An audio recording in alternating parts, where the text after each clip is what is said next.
Yeah, and I would assume that would be, I suppose, very scary. That's something you probably struggle with your entire life when you've been so deeply, betrayed by people. Maybe, Right. I mean, that's usually that's maybe something people don't understand about human trafficking is that you weren't, I would assume, kidnapped off the street, chained up, by the neck in a brothel somewhere and forced to, it's usually this, it's an exploitation of the relationship, and then it goes Yes. sideways. It's more of a manipulation, a mind control type of thing.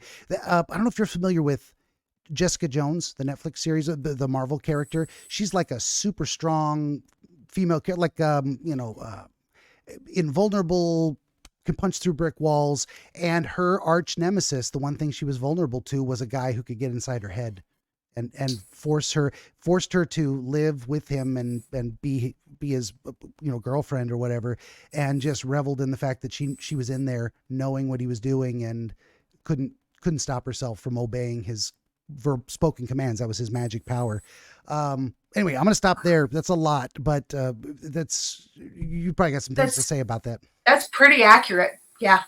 And I love that you already know this much about human trafficking. The kidnapping cases make up like less than 15% of all human trafficking cases worldwide.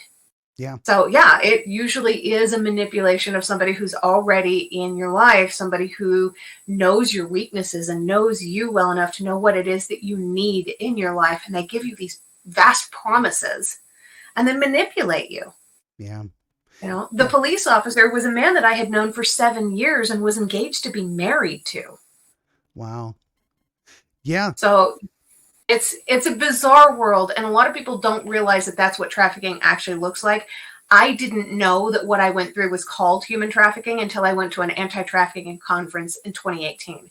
So in 2014, when I was at the 1940s ball, all I knew is that I had lived through something that was almost unspeakable.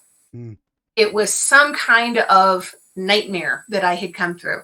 And I was still alive, and I was willing to celebrate every single day of my life and to step outside of my comfort zone because I was grateful to be alive. And I think that's a huge contrast to where a lot of other people find themselves when they survive some kind of a traumatic event. They want to go into hiding. I had been in hiding for so long for most of my life that I was done with it. Yeah. There's a lot of different responses to these things. Number one, before I lose the thread, I think a lot of people don't understand that about human trafficking, and I didn't until a while back earlier, because what we think of is cartels bringing literally kidnapped women across the border and putting them, like I said, chained by the neck in a brothel somewhere. But it is mostly this personal manipulation that happens, and there's this. I think when people don't understand that, they look at, say, a description of the story as you're saying, and they go, oh, so she made a bad choice in boyfriend and did some things she's ashamed of, as if you participated in it and weren't manipulated into it. Right. And then that's got to be tough for survivors as well to go, at least through part of it, because you didn't throw up a hard boundary, say, screw this jerk, I'm out. You blame yourself. Like, oh, look at all these opportunities I had to make different decisions. Why didn't I? Why did I convince myself I was okay with what was happening? And then there's a lot of that guilt and shame that goes with it too, and the self-blame. And then, maybe a lot of people don't come forward because they're like, I don't want anyone to know how foolish I was to let myself get into that situation. And then they don't tell their stories. And then people don't understand how this actually works. Right, right. There's so much of that I see. One of the things that I talk to people about is accepting your part in things, but also understanding that you are not in control of those situations when somebody is manipulating you and forcing you to do things against your will.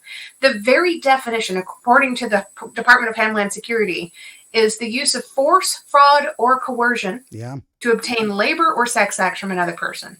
So when we're thinking about these cartels that are transporting people across the borders, if you notice in that definition, the use of force, fraud, or coercion to obtain labor or sex acts, there's no mention of transporting a person anywhere. There's also no mention of money.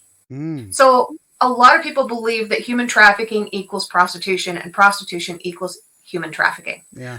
I was trafficked 3 different times in my life, but at no point was I ever to be considered a prostitute. Mm.